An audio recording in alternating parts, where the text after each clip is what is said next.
Ja, goeiemôre en vandag is dit hoofstuk 25, bevat 3 kragtige gelykenisse wat sleutelaspekte van Christelike lewe en die belangrikheid daarvan om voorberei te wees wat Jesus se wederkoms vir ons helder uitlig, né?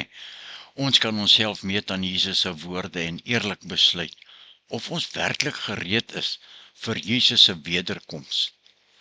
Kom ons lees en hoor wat Jesus vir ons sê en ook in liefde teen waarsku. En die profetiese rede vervolg, die gelykenis van die 10 meisies.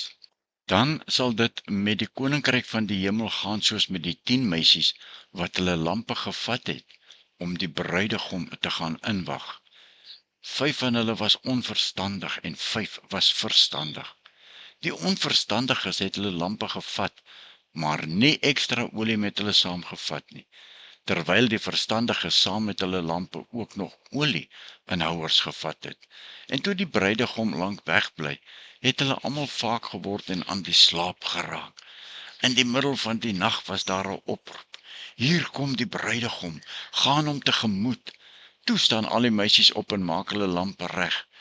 Die onverstandiges sê toe vir die verstandiges: "Gee vir ons van julle olie, want ons lampe gaan dood." Maar die verstandiges antwoord: "Nee, daar is nie genoeg vir ons en vir julle nie. Gaan liewer winkel toe en koop vir julle olie." Terwyl die onverstandiges olie gaan koop het, het die bruidegom gekom. Die wat gereed was, het saam met hom ingegaan na die bruilof toe, en die deur is gesluit. Later kom die ander meisies ook daaraan en roep: "Meneer, meneer, maak vir ons oop." Maar die bruidegom antwoord: "Ek sê vir julle, ek ken julle nie. Waak dan, omdat julle nie weet op watter dag en watter uur dit sal gebeur nie." Hierdie gelykenis van die 10 maagde in vers 1 tot 13, nou net gelees, gee Jesus vir ons die voorbereiding, sleutel na God se koninkryk. En wat is die sleutel? Die sleutel is voorbereiding.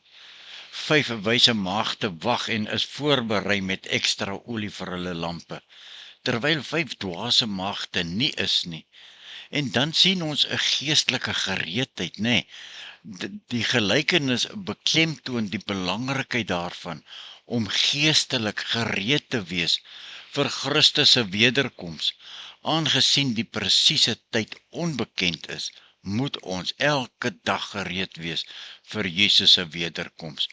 Elke individuele mens het 'n verantwoordelikheid en is verantwoordelik vir sy eie geestelike voorbereiding. En dit kan nie aan iemand anders oorgedra word nie. Net jy kan dit doen. En nou die gelykenis van die muntstukke. Vers 14. Verder gaan dit soos met 'n man wat op reis wou gaan. Hy het sy slawe bymekaar geroep en sy besittings aan hulle toevertrou. Vir een het hy 5 goue muntstukke gegee, vir 'n ander 2 en vir 'n derde 1.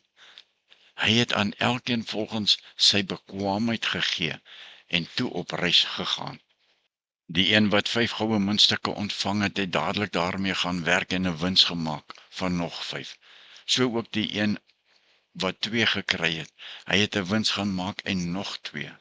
Maar die slaaf wat 1 gekry het, het 'n gat in die grond gaan grawe en sy eienaar se geld daarin weggesteek. Na 'n ruk het die eienaar van daardie slawe teruggekom en van hulle rekenskap gevra. Die een wat 5 goue muntstukke ontvang het, kom toe en bring die ander 5 saam en sê: "Meneer, 5 goue muntstukke het u aan my toevertrou. Hier is dit met 5 ander wat ek wins gemaak het." Toe sê die eienaar vir hom: "Mooi so, jy is 'n goeie en 'n getroue slaaf. Oor min was jy getrou, oor baie sal ek jou aanstel. Kom in en deel in my vreugde." En toe kom die een met die 2 goue muntstukke en sê: "Meneer, 2 goue muntstukke het u aan my toevertrou. Hier is dit met 2 ander wat ek wins gemaak het." Sy eienaar sê toe vir hom: "Mooi so, jy is 'n goeie en 'n getroue slaaf. Oor min was jy getrou, oor baie sal ek jou aanstel. Kom in en deel in my vreugde." Toe kom die een wat een goue muntstuk ontvang het en sê, meneer, ek ken u en ek weet dat u 'n harde man is, wat oes waar u nie gesaai het nie, en pluk waar u nie geplant het nie. Omdat ek bang was, het ek die muntstuk in die grond gaan begrawe. Hier het u u geld terug. Toe sê die eienaar vir hom, jy is 'n slegte en 'n lui slaaf. Jy het geweet dat ek oes waar ek nie gesaai het nie, en pluk waar ek nie geplant het nie.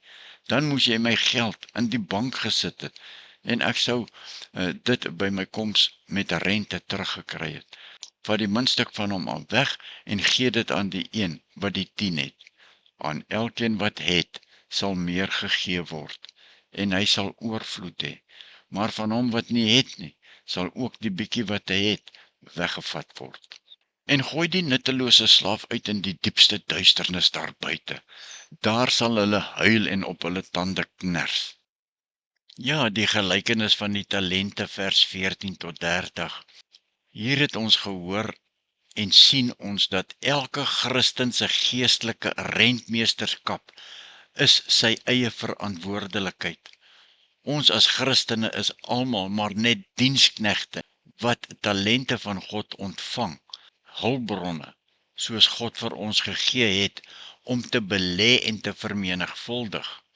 Wat die belangrikheid van die gebruik van gawes vir God se doeleindes beklemtoon hè, en getrouheid word beloon. Die meester het dienaars beloon wat getrou en pligsgetrou met hulle talente was, wat hy aan hulle gegee het. Ons Christene se verantwoordelikheid en verantwoordbaarheid voor God in hierdie gelykenis beklemtoon ons verantwoordelikheid vir die wyse gebruik van God gegewe hulpbronne. En dan die laaste gelykenis. Ja, en dan gee Jesus die profetiese rede, die laaste oordeel. Vers 31, wanneer die seun van die mens in majesteit kom, en al die engele saam met hom kom, sal hy op sy koninklike troon gaan sit. Al die volke sal voor hom bymekaar gebring word, en hy sal die mense van mekaar skei soos 'n wagter die skape van die bokke skei. Die skape sal hy regs en die bokke links van hom laat staan. Dan sal die koning vir die aan sy regterkant sê, kom, julle wat deur my Vader geseën is. Die koninkryk is van die skepping van die wêreld af vir julle voorberei.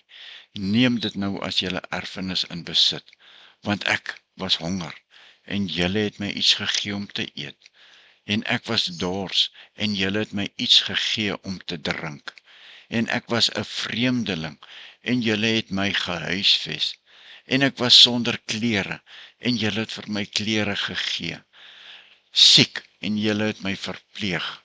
In die tronk, en julle het my besoek.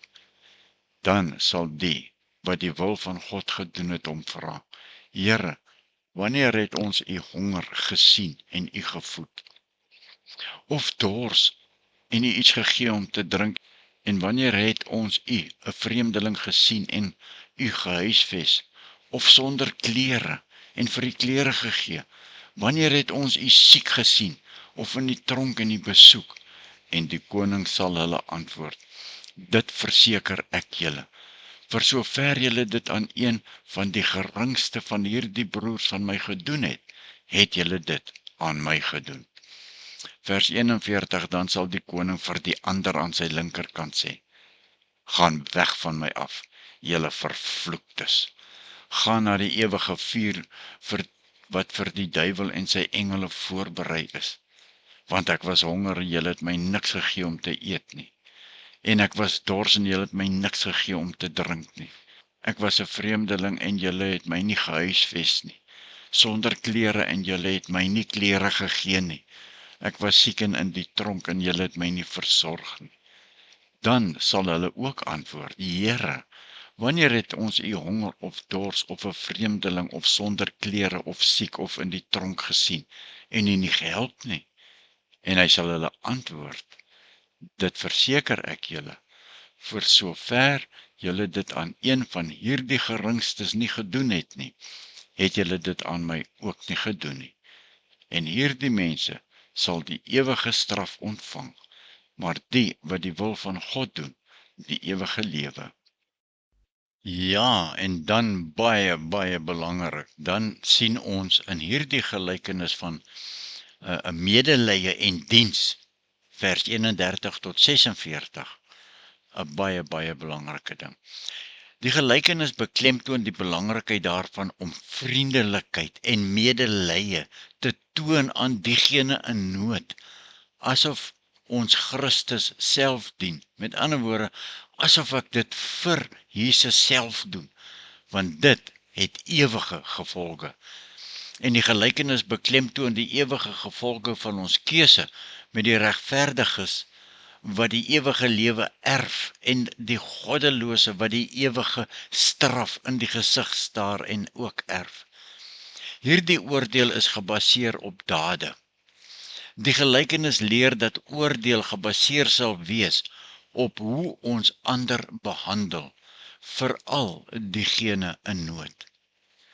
Hoe sien ek myself in hierdie gelykenis? Hoe sien ek myself in Matteus 25? Is daar in my 'n plek om te verbeter? Ek dink so.